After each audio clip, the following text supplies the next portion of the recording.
さあ、今回もプロ野球選手解説、始めていくよ。32回目の今回は、2000年代の阪神で、代打の神様で親しまれた選手の紹介になるよ。その選手とは、阪神に22年間在籍していた、檜山進次郎選手だよ。うぷ主的には、CS でのあのホームランが印象に残っている選手、早速解説始めていくよ。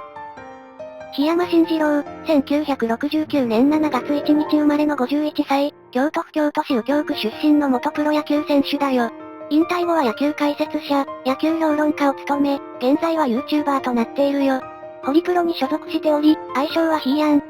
悠久の若虎だよ。平安高校を経て、東洋大学へ進学。東都大学野球リーグ通算76試合出場、261打数83安打、打率3割1分8厘、13本塁打、45打点。ベストナイン3回。第20回日米大学野球選手権大会、日本代表に選出された際は、後にプロでチームメイトとなる、金本智明と同室になったよ。1991年のプロ野球ドラフトで、三井浩二のくじを外した阪神から4位指名を受け入団したよ。入団会見で、巨人がオロナミン C ならば、リポビタン D の CM をしたいと、笑いを誘ったよ。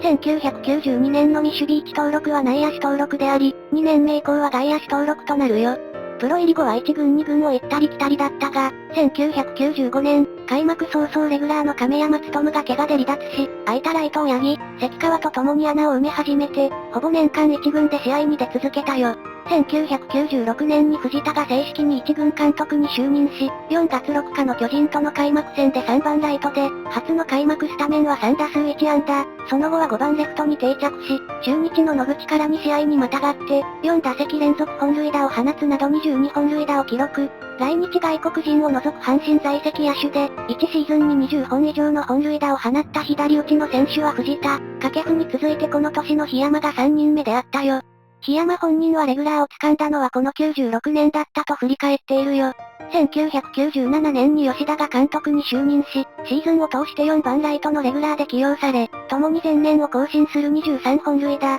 82打点を記録したよ。しかし、打率は2割2分7厘で三振もリーグ2位の150を記録し、確実性の面で課題を残したよ。シーズン150三振は2019年現在も歴代29位の記録で、チームは久々に5位に浮上したよ。オフに中日の中村武史と、複数トレードの話が持ち上がったが、本社から NG が出たため破談になっているよ。1998年は中日から大砲やアロンゾ・パウエルの加入により、開幕対横浜3連戦を2番スタメンレギュラーで起用されたが、打順を意識してしまい、10打数1安打と全く打てず、3連敗を受けて打順が変更され、新人の坪井がライトに定着し、パウエルの退団後はレフトで起用されたよ。打率2割2分6厘、本塁打15本、打点52と、もともと低かった打率に加えて、長打力も落とし、チームも最下位に転落したよ。1999年は野村克也が監督に就任し、開幕に出遅れたことや不振などもあり、出場試合は95試合にとどまり、2000年には、トニー・タラスコらとのレギュラー争いに敗れ、代打要員となったよ。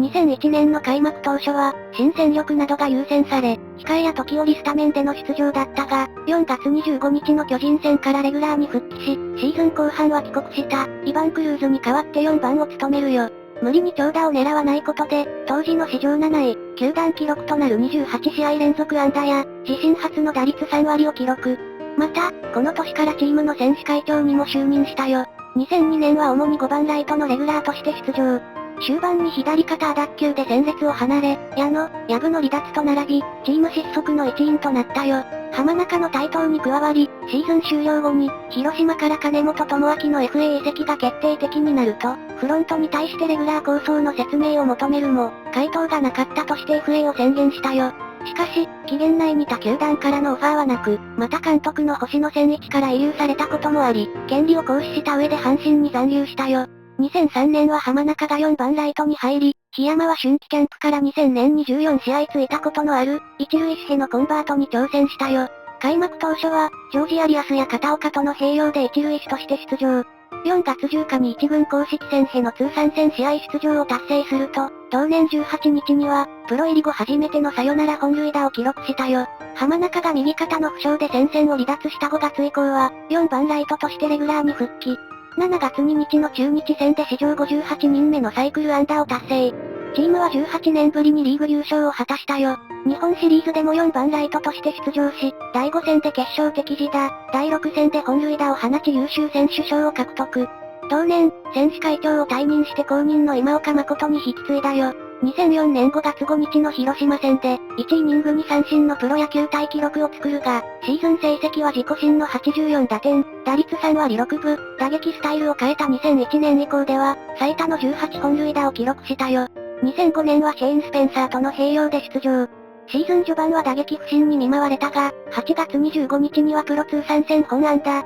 同月31日にはプロ通算155本塁打をそれぞれ記録。尻上がりの調子でシーズンを終えたものの、通算成績は過去数年に比べてやや下降したよ。2006年は主に代打として出場するが、不振にあえぎ1軍定着後最低の打率1割8分を記録。代打としても出塁率3割、打率2割8分に終わったよ。同年、2度目となる FA 権を取得したが行使せずに残留。2007年シーズン当初は2軍で、5月4日に1軍合流したが、浜中に加えて桜井やリンウェイ2などの台頭もあって、前年よりさらにスタメンの機会は減り、控え外野手としても桂木の好調の陰に隠れたよ。8月21日の東京ヤクルト戦で松岡から、自身初の代打満塁本塁打を放ち、チームの逆転勝利に貢献。次の試合もタイムリーを放つなど、シーズン終盤には随所で勝負強い打撃を見せたよ。9月5日には、1軍公式戦への通算1500試合出場を達成しているよ。しかし、通算打率は、前年に続いて1割台と低迷。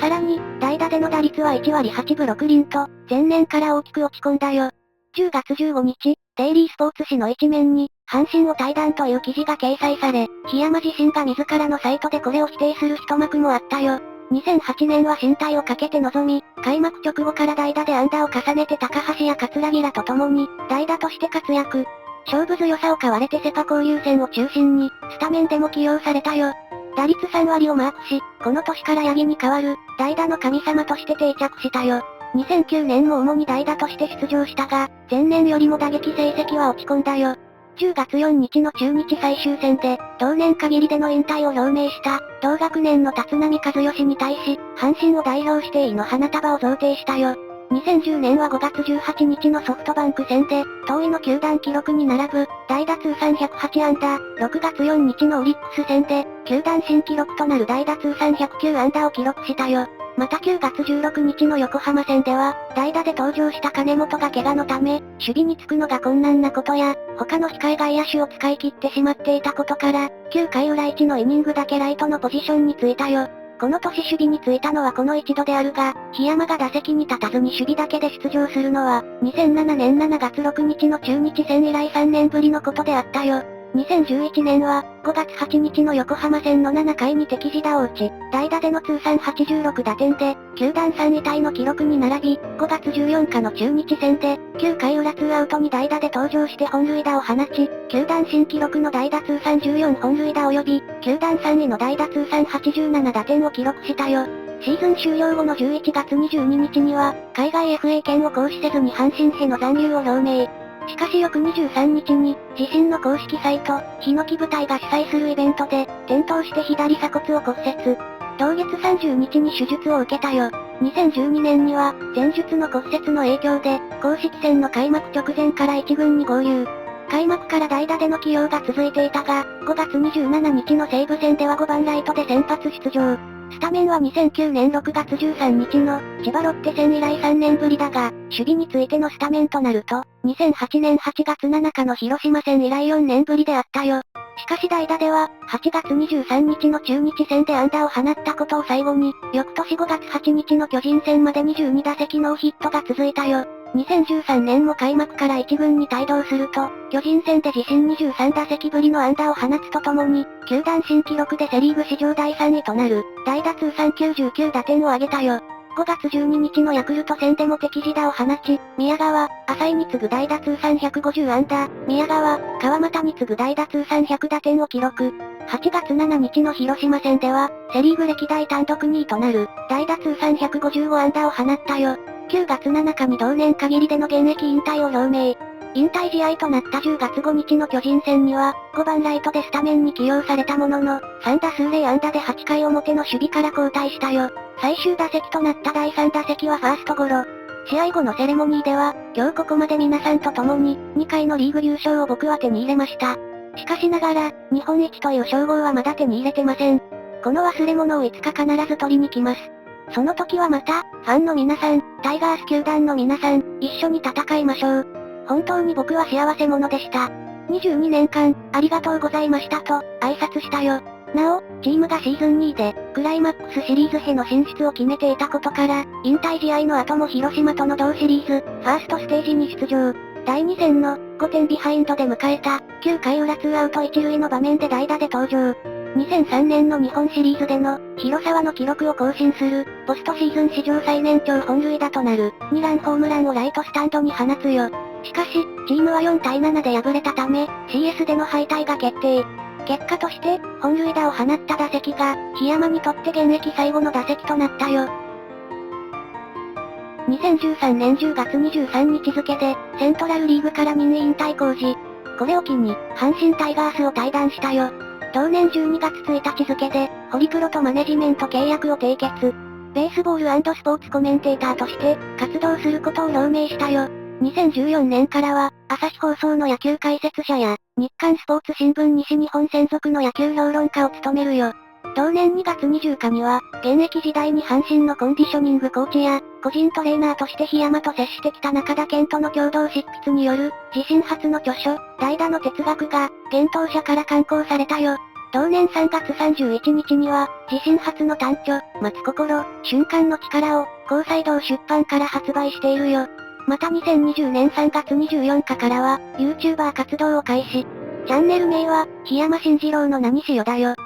そしてここからは、エピソードを紹介していくよ。檜山は元在日韓国人3世で、韓国名はファンシンファン。2016年3月4日、帰化が認められ、韓国籍から日本国籍になったよ。平安中学校に通っていた中学生時代には、1982年劇場公開の松竹映画、蒲田行進曲の京都ロケへ、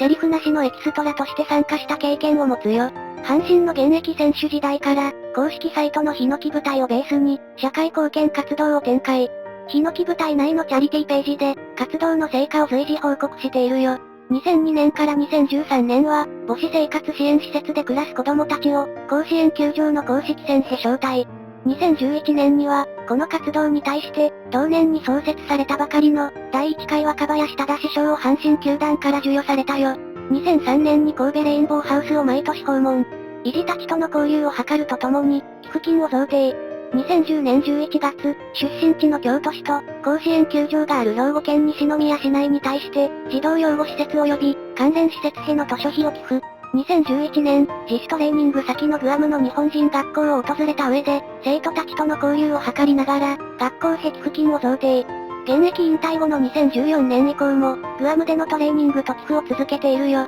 2011年3月の東日本大震災の発生を機に、檜山のサインが入った数量限定のチャリティーグッズを、ヒノキ部隊で販売した上で、収益金の全額を日本赤十字社へ寄付。プロ野球シーズン中にも、楽天とのセパ交流戦で仙台へ遠征した際に、現地の仮設住宅を慰問したよ。また、プロ野球のオフシーズンには毎年、ファン参加型のチャリティーイベントや、チャリティーオークションを実施。チャリティー活動の収益金を、24時間テレビチャリティー委員会へ全額寄付しているよ。2011年11月23日に、京都府宇治市で開催のチャリティーイベントでは、子供たちとの交流企画であったキックベースボールで、女児を抱えながら打席から一塁へ走ったところ、バランスを崩したため女児をかばって、左半身を地面で強打。その後の診断で左鎖骨の骨折が判明したが、女児は大事に至らず、檜山自身も翌年には、オープン戦の終盤から一軍へ合流できるまでに、幹部が回復しているよ。さあ、今回はこの辺にしておこうか。編集してみての感想は、ウプ主が見始めた時にはすでに代打専門の選手となっていて、どこを守っていたのかいまいち知らなかったよ。現有戦力や若手の台頭、FA での選手の加入によって常にレギュラー争いを展開しながら、代打という場所で活躍。少ない打席で常に結果が求められる場所で、成績を残すのは並大抵のことではないし、プレッシャーはとてつもない技だよ。各球団にもいわゆる、代打の神様と言われる選手は存在するけど、出てくるだけでも、相手投手にプレッシャーが相当かかるだろうね。だから、檜山選手の最終打席だった、CS での最終回でのホームラン、相手チームのファンだったウプ主でも、あれはかなり印象に残っているよ。それじゃあ今回はここまで。それでは、ご視聴、ありがとうございました。